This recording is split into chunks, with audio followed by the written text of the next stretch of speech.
अस्सलाम वालेकुम students, welcome to Mohammad जान अकेडमी। डियर स्टूडेंट्स, इससे पहले हमने आपके लिए लेक्चर अपलोड किया था बीएससी बॉटनी से। बीएससी बॉटनी के लेक्चर सीरीज़ में इससे पहले आपके पास लेक्चर अपलोड किया था हमने स्ट्रक्चर ऑफ वायरस कि एक टिपिकल बैक्टीरियोफेज वायरस का स्ट्रक्चर किस तरह होता है, दूसरे भी वायरसेस की हमने बात की थी। तो आज आपके पास हमने लाया है life cycle of virus.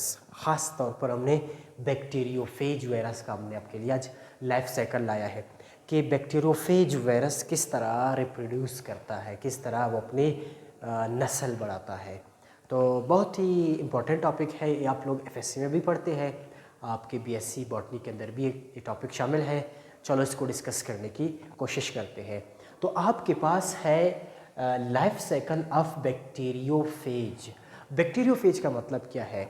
Bacteriophage का मतलब है वो वायरस जो बैक्टीरिया पे अटैक करता है, यानी बैक्टीरियोफेज, यानी फेज का मतलब है ईटर, बैक्टीरिया को खाने वाला, बैक्टीरिया को डिस्ट्रॉय करने वाला, बैक्टीरिया पे अटैक करने वाला वायरस, इसको हम कहते हैं बैक्टीरियोफेज वायरस। कुछ वायरसेस ऐसे होते हैं जो कि आपके पास फंजाई पे अटैक करते हैं, ये आपके पास है बैक्टीरियोफेज, वो है माइकोफेज, फंजाई पे अटैक करने वाले बैक्टीरिया।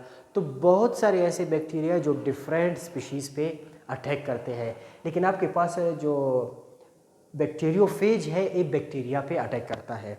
तो चलो ठीक है, इसको हम डिस्कस करते हैं किस तरह अपनी लाइफ साइकिल बढ़ाता है। याद रखिए आपके पास जो बैक्टीरियोफेज वायरस है इसकी तादाद काफ़ी ज़्यादा है, ख़ासकर मेरीन वाटर के अंदर, सी वाटर के अंदर। सी वाटर के अंदर बैक्टीरियोफेज वायरस की तादाद बैक्टीरिया की तादाद से 10 गुना ज़्यादा है। बैक्टीरियोफेज वायरस की तादाद बैक्टीरिया की तादाद से 10 गुना ज़्यादा है। आपके पास मेरीन वाटर में 25 करोड़ वायरसेस, बैक्टीरियोफेज वायरस होते हैं पर मिलीमीटर ऑफ वाटर में, मेरीन वाटर में। यानी मेरीन वाटर के 1 मिलीलीटर के अंदर तकरीबन 25 करोड़ बैक्टीरियोफेज वायरसेस होते हैं और वो बैक्टीरिया पे अटैक करते हैं। चलो ज़्यादा मैं बात नहीं करता। लाइफ साइकिल ऑफ बैक्टीरियोफेज में आपके पास 2 साइकिल है, 2 तरह के स्टेज है। एक स्टेज को हम कहते हैं लाइटिक साइकिल, लाइटिक स्टेज, और एक स्टेज को हम कहते हैं लाइसोजेनिक स्टेज। एक स्टेज काफ़ी डेंजरस होता है, बहुत ही कम टाइम में बैक्टीरिया को मार देता है, लेकिन दूसरा स्टेज और थोड़ा दोस्ताना ताल्लुक होता है जो बहुत जल्द बैक्टीरिया को डिस्ट्रॉय नहीं करता। अभी हम इसको डायग्राम से देखने की कोशिश करते हैं। याद रखिए डियर स्टूडेंट, से ये टॉपिक एफएससी में भी गुजरा हुआ है, तो वहाँ पे भी आपके लिए हमने अपलोड किया हुआ है, इसलिए यहाँ पे मैं ज़्यादा लिखाई मैंने नहीं किया है, बस इस टॉपिक को हम डायग्राम से समझने की कोशिश करते हैं। तो एक स्टेज आपके पास है लाइटिक स्टेज, दूसरा स्टेज है आपके पास लाइसोजेनिक स्टेज। अब देख ले, लाइटिक स्टेज वो स्टेज है जिसमें बैक्टीरिया के ऊपर वायरस असर अटैक करता है और तकरीबन 20 से 25-30 मिनट तक बैक्टीरिया को डिस्ट्रॉय करता है। ये आपके पास लाइटिक स्टेज है, काफ़ी डेंजरस स्टेज है। दूसरा स्टेज आपके पास है लाइसोजेनिक स्टेज। लाइसोजेनिक स्टेज में बैक्टीरिया के साथ वायरस का दोस्ताना ताल्लुक होता है और बैक्टीरिया के साथ साथ वायरस भी डिवाइड होता रहता है। चलो इसको डायग्राम से समझने की कोशिश करते हैं। आपके पास है बैक्टीरिया, अगले आने वाला चैप्टर बैक्टीरिया के ऊपर है, वहाँ पे हम डिटेल से बैक्टीरिया के बारे में डिस्कस करते हैं। लेकिन यहाँ पे आपको इतना बता दूँ, आपके पास बैक्टीरिया के ऊपर एक सेल मेम्ब्रेन भी होता है, सेल मेम्ब्रेन के ऊपर सेल वॉल भी होता है। और आपने पढ़ा है प्लांट का सेल वॉल सेलुलोज से बना हुआ है, फंजाई का सेल वॉल काइटिन से बना हुआ है, लेकिन आपके पास प्रोकैरियोट्स का बैक्टीरिया का सेल वॉल बना है एक कंपाउंड से जिसको हम कहते हैं म्यूरिन या पेप्टाइडोग्लाइकेन। तो आपके पास है बैक्टीरिया, इधर बैक्टीरिया का अपना डीएनए है, सर्कुलर डीएनए है, इस पे अटैक करता है कोई वायरस, बैक्टीरियोफेज वायरस। अब वायरस के आपके पास हमने आपके लिए पूरा स्ट्रक्चर अपलोड किया था, वहाँ पे आप जान सकते हैं कि उसके टेल फाइबर का क्या काम है, टेल पिन्स का क्या काम है, शीट का क्या काम है। तो एक आपके पास टेल फाइबर क्या करते हैं, बैक्टीरिया के सेल वॉल को रिकॉग्नाइज करते हैं, जिस तरह के रिसेप्टर काम करता है, वो पहचान लेते हैं उस सेल की सेल मेम्ब्रेन या सेल वॉल को। अब चूंकि बैक्टीरिया है, इसके सेल वॉल को बैक्टीरियोफेज रिकॉग्नाइज करता है कि वाकई ये पेप्टाइडोग्लाइकेन या म्यूरिन का बना हुआ सेल वॉल है। जब इसको रिकॉग्नाइज किया, इसके ऊपर अटैच हो जाता है, यानी अटैचमेंट हो जाता है वायरस का बैक्टीरिया के ऊपर। अब देख ले, phage attach on the host recognize the bacterial cell wall. Cell wall को रिकॉग्नाइज करके उस पर अटैच हो जाता है। अटैच होने के बाद यहाँ से बैक्टीरियोफेज वायरस से एक एंजाइम रिलीज होता है। उस एंजाइम का नाम है लाइसोजाइम। लाइसोजाइम क्या करता है, इस सेल वॉल को तोड़ देता है, बैक्टीरिया की सेल वॉल को डाइजेस्ट करता है। डाइजेस्ट करने के बाद अब यहाँ पे कौन सा स्टेज है, phage inject DNA into the ओस्ट।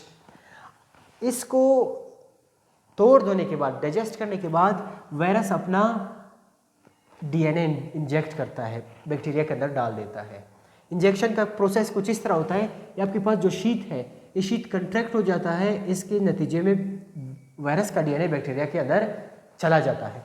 जब यहाँ पे आता है, अगले स्टेज कौन सा होता है, आपके पास जो रेड में मैंने शो किया हुआ है ये है वायरस का डीएनए, जो ग्रीन में शो हुआ है वो है बैक्टीरिया का DNA.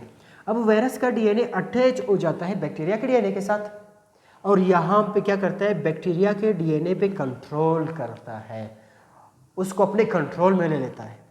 Phase DNA take control on the bacterial DNA. Bacteriophage control करता है बैक्टीरिया के डीएनए पे।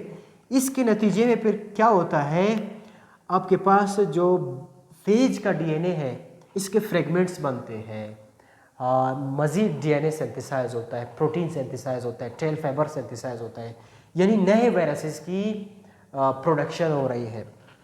अब यहाँ पे देख ले, असेंबलेज हो जाता है, यहाँ पे कैप्सिड भी बन जाता है, यहाँ पे टेल फाइबर भी बन जाता है, यहाँ पे बैक्टीरियोफेज वायरस का डीएनए भी बन जाता है और इस स्टेज में सारे एक साथ कलेक्ट हो जाते हैं।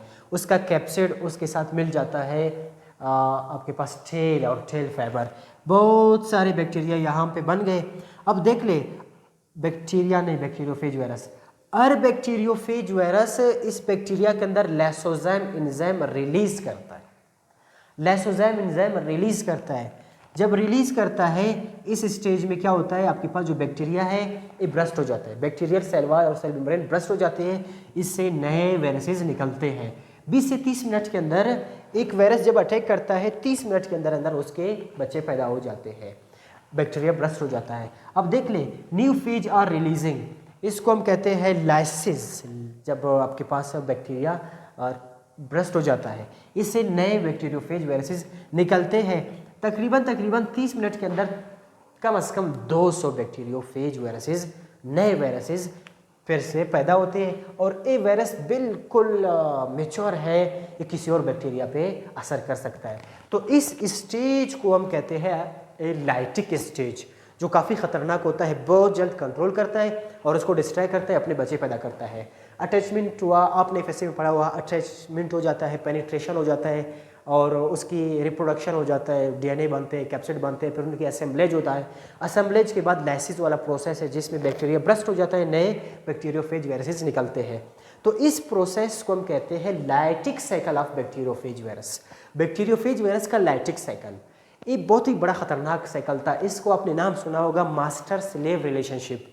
यहाँ पे आपके पास जो वायरस है, बैक्टीरियोफेज वायरस, ये मास्टर का रोल अदा करता है और आपके पास जो बैक्टीरिया है ये स्लेव का रोल अदा करता है, यानी जो हुक्म मास्टर करता है वही हुक्म स्लेव एक्सेप्ट कर लेता है। तो ये आपके पास है लाइटिक साइकिल। लेकिन बाज़ औक़ात इस तरह होता है, बैक्टीरिया के लिए खुशकिस्मती की बात होती है, इस स्टेज पे अभी देख ले, यहाँ पे कंट्रोल कर लिया वायरस के डीएनए ने बैक्टीरिया के डीएनए को पे कंट्रोल किया, लेकिन बाज़ औक़ात इस तरह होता है कंट्रोल करने से पहले ये स्टेज आगे नहीं जाता है, ये स्टेज इसी तरह यहाँ पे है, कोई कंट्रोल नहीं होता है। बैक्टीरिया के डीएनए के साथ वायरस का डीएनए भी अटैच है। अब आपको पता है हर 20 मिनट के बाद बाइनरी फिजन के थ्रू बैक्टीरिया डिवाइड हो जाता है, तो उसके साथ वायरस का डीएनए फिर से डिवाइड हो जाता है। फिर ए वाला बैक्टीरिया डिवाइड हो गया, वायरस का डीएनए भी डिवाइड हुआ, ए वाला बैक्टीरिया डिवाइड हुआ, वायरस का डीएनए भी डिवाइड हुआ। जिस हद तक बैक्टीरिया की डिवीजन चलती रहती है उसी हद तक वायरस की डीएनए डिवाइड होता रहता है, यानी उसके साथ दोस्ताना ताल्लुक है। इसलिए इस स्टेज को हम लाइसोजेनिक साइकिल कहते हैं या हम इसको कहते हैं टेम्परेट, बहुत अच्छा बड़ा गहरा दोस्ताना ताल्लुक है।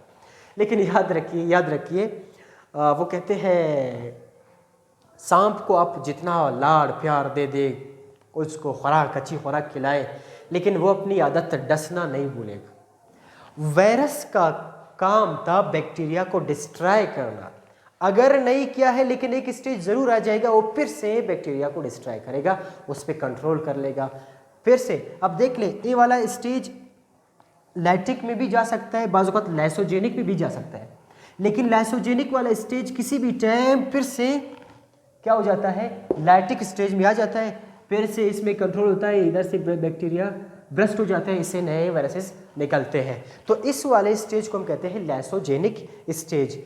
देख ले, phase is replicating along the DNA of bacteria. Bacteria की रिप्लिकेशन के साथ साथ फेज भी रिप्लिकेट होता रहता है। तो इस स्टेज को हम कहते हैं लाइसोजेनिक स्टेज, या हम कहते हैं टेम्परेट स्टेज।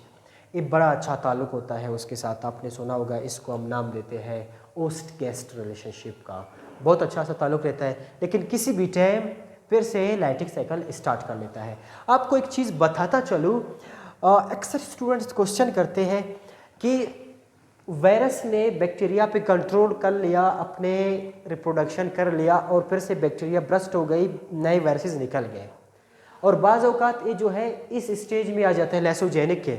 लाइसोजेनिक का प्रोसेस चलता रहता है, लेकिन क्यों फिर से एक्टिव हो जाता है, लाइटिक साइकिल में चला जाता है। याद रखिए आपके बलूचिस्तान बोर्ड में इस क्वेश्चन का कोई स्पेसिफिक आंसर नहीं है, लेकिन आपके फेडरल बोर्ड के इस सेलुलर वाले चैप्टर में आप देख लें।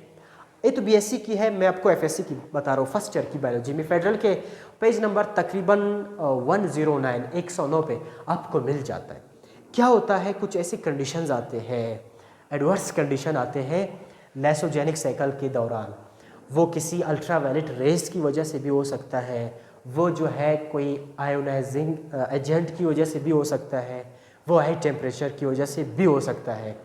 जो बाहर के फैक्टर में तब्दीली आ जाती है, इस तब्दीली की वजह से लाइसोजेनिक वाला साइकिल फिर से लैक्टिक साइकिल में चला जाता है, फिर से बैक्टीरिया डिस्ट्रॉय हो जाता है। इधर तो बैक्टीरिया डिस्ट्रक्शन की तरफ नहीं जा रहा था, यहाँ पे बैक्टीरिया डिवाइड होता रहता था बड़े मज़े के साथ, लेकिन बाहर के फैक्टर की वजह से, अल्ट्रावायलेट रेज की वजह से, टेम्परेचर की वजह से, आयोनाइजिंग एजेंट की वजह से ये फिर से इस साइकिल को स्टार्ट कर लेता है और बैक्टीरिया को मार देता है। इस स्टेज को कहते हैं बैक्टीरियोफेज लाइफ साइकिल।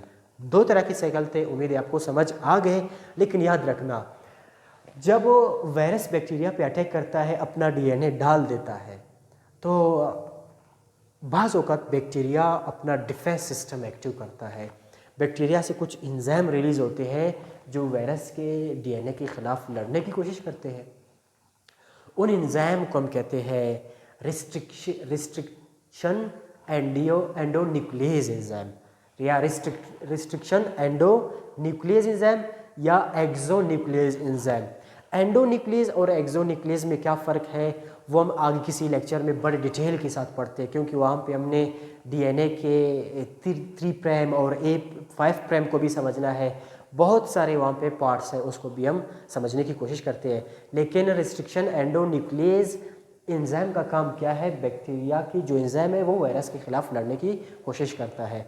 ये हो गया आपके पास आज का लेक्चर बीएससी से कि what is the life cycle of bacteriophage virus. उम्मीद है आज का लेक्चर आपको समझ आ गया होगा। मिलेंगे इंशाल्लाह नेक्स्ट लेक्चर में। बड़ा इंपॉर्टेंट लेक्चर है कि what is the structure of TMV, tobacco mosaic virus का क्या स्ट्रक्चर है। ये वही वायरस था, TMV वही वायरस है जिसने मायर को परेशान किया था, एवनॉस्की को परेशान किया था, मार्टिनस बिजरने को परेशान किया था। बिलाखिर स्टेनले ने उसको क्रिस्टल की शक्ल में अलहदा कर लिया। वो हम इंशाल्लाह नेक्स्ट लेक्चर में डिस्कस करेंगे। तब तक आपसे इजाज़त चाहता हूँ। अपने दुआ में याद रखिएगा। अल्लाह हाफिज़।